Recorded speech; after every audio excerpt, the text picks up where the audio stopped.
1969 was not just another year for the Dutton family.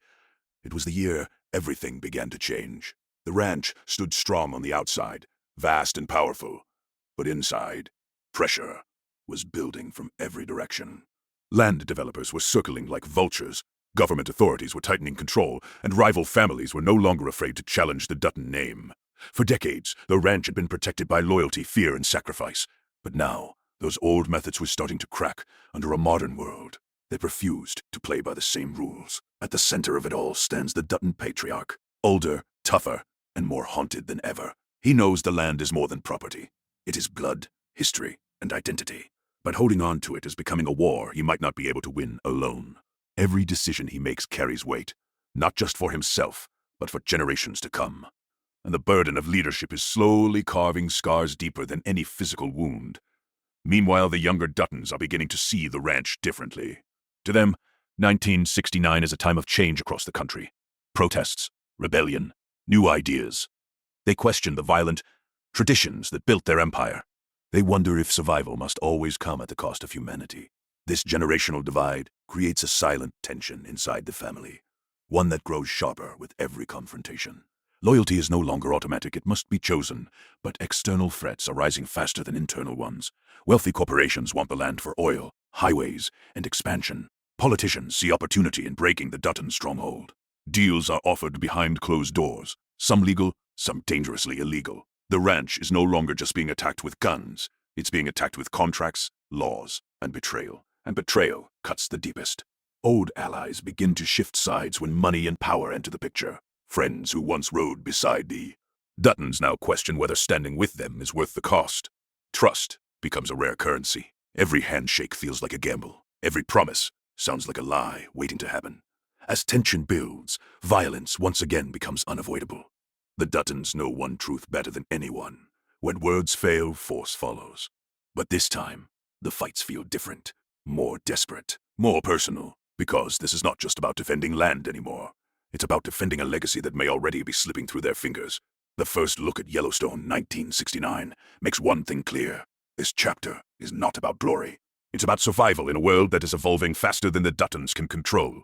Enemies are smarter, stakes are higher, and the cost of holding on to power may demand sacrifices the family is not ready to make.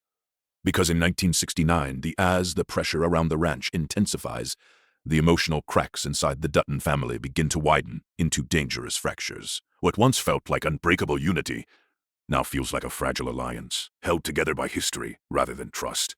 Every member of the family is fighting a battle of their own, some out in the open, others buried deep beneath silence. And the deeper these personal conflicts grow, the easier it becomes for outside forces to exploit them. The patriarch can sense it. Control is slipping, not just over the land, but over his own bloodline. His authority, once unquestioned, is now being challenged in quiet but powerful ways. The younger generation is no longer willing to blindly follow orders that lead only to more violence and loss. They want evolution, not endless war. But to the old guard, changing tradition feels like surrender. This ideological war inside the family becomes just as dangerous as the enemies waiting beyond the ranch gates. Highways are being planned that could cut straight through Dutton territory.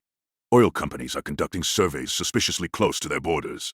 Government officials arrive with smiles that never reach their eyes, talking about progress, while clearly measuring how to dismantle the empire piece by piece. Every meeting feels like a chess match, calculated, cold, and filled with hidden traps. But while corporations fight with paperwork, rival ranch families prepare for something far more direct. They see weakness in the Dutton divide. They hear rumors of disagreement, rebellion, uncertainty. And for the first time in years, they believe the Duttons can be beaten. Small conflicts begin to erupt across grazing lands and water routes. Livestock goes missing. Fences are cut in the night. Armed riders are spotted testing boundaries that were once untouchable.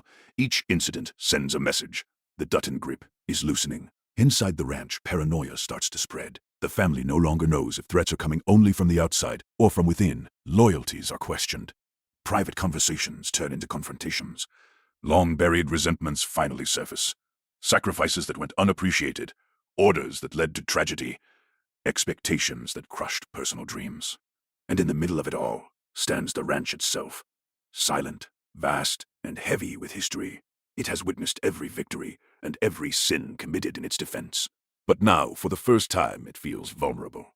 The land that once gave the Duttons strength is becoming the very reason they are being torn apart. As tensions escalate, so does the inevitability of bloodshed. The Duttons prepare for confrontation, not because they want war, but because they see no path left to avoid it. Old weapons are brought out.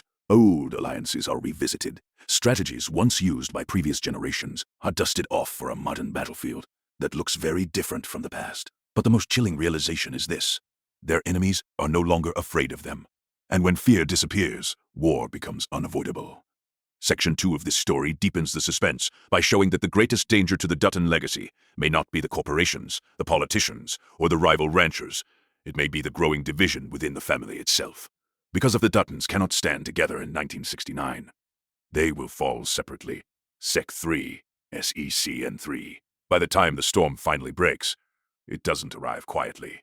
It explodes. Every warning sign that had been building throughout 1969 comes crashing down on the Dutton family at once. The land disputes turn violent, the political pressure turns ruthless, and the personal divisions inside the ranch reach a point where silence is no longer possible. This is no longer a slow battle of control. It is an all-out war for survival. The patriarch realizes too late that the rules of the past cannot win the wars of the present. His enemies are no longer just cowboys with rifles. They are businessmen with armies of lawyers, politicians with hidden agendas, and rivals who have studied every Dutton weakness. The strategies that protected the ranch for decades now feel outdated, almost predictable. And that realization terrifies him more than any gunfight ever could. For the younger Gene, when the smoke begins to clear and the immediate chaos fades, the true aftermath of 1969 finally reveals itself. And it is far more haunting than the battles that came before it. Victory, if it can even be called that, feels hollow. The ranch still stands, the land is still in Dutton hands, but the emotional and psychological cost has carved wounds that cannot be easily healed. Survival came at a price, and every member of the family is now forced to live with what was sacrificed to achieve it. The patriarch, once seen as unshakable, now carries a visible heaviness. Leadership has aged him faster than time ever could. He walks the land knowing he protected it, but also knowing the methods used may have permanently altered the soul of the family. Every fence line, every field, every mountain view now holds memories of what was lost in its defense. And the question begins to haunt him: did saving the ranch also destroy the people meant to inherit it? For the next generation, 1969 becomes both a lesson and a warning. Those who chose to fight now understand the brutal responsibility that comes with the Dutton name. They have seen firsthand that power demands sacrifice, sometimes moral, sometimes personal. The romantic idea of defending legacy has been replaced by a colder reality. Protecting the ranch means constantly standing on the edge of darkness. And not all of them are certain they want to live there forever. Others within the family, especially those who resisted the old ways, now struggle with guilt and conflict. Watching the ranch nearly fall made them realize how deeply they are tied to it, even if they disagreed with how it was defended. This emotional contradiction creates a new internal struggle. How do you love something that has caused so much pain? Beyond the family, the outside world has also changed its approach. Corporations and political forces, though temporarily pushed back, have not disappeared. If anything, they've grown more patient. Allies reveal secret deals. Trusted names are linked to corporate schemes. Information about the ranch's defenses, finances, and strategies has been leaking for months. The realization hits hard. Some of the damage was done from the inside. This emotional blow cuts deeper than any physical loss, shaking the Duttons' confidence in everyone around them. But crisis also forges clarity. In the face of losing everything, the family finds moments of unity they thought were gone forever. Old grudges are set aside, not forgiven, but paused, because survival demands it. Conversations that should have happened years earlier finally take place. Truths are spoken without pride, regrets surface, and through that pain, a fragile understanding begins to rebuild. Yet the cost of this war is unavoidable. Sacrifices are made, some strategic, others heartbreakingly personal. The ranch can be protected, but not without loss. Every victory feels heavy. Every survival feels temporary, because even when battles are won, the larger war for the future of the land remains uncertain. What makes Yellowstone 1969 so gripping in this first look is the realization that this chapter is not about who controls the ranch today, but about what the ranch will become tomorrow. Will it remain a symbol of strength and family legacy, or will it evolve into something unrecognizable under modern power and influence? As the dust settles, one truth stands above all. The Dutton legacy survives, but it is forever changed. The family that emerges from 1969 is harder, wiser, and more divided by experience than ever before. Bonds have been tested, loyalty has been proven, and the cost of holding on to power has left scars that will shape every generation that follows. Because this was never just a fight for land. When the smoke begins to clear and the immediate chaos fades, the true aftermath of 1969 finally reveals itself. And it is far more haunting than the battles that came before it. Victory, if it can even be called that, feels hollow.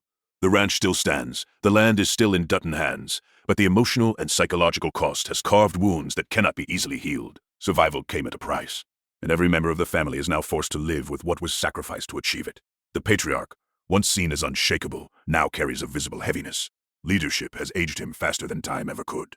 He walks the land knowing he protected it, but also knowing the methods used may have permanently altered the soul of the family.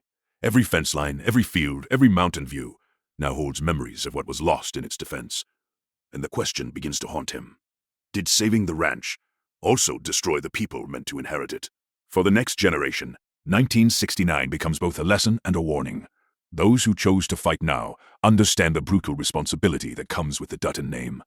They have seen first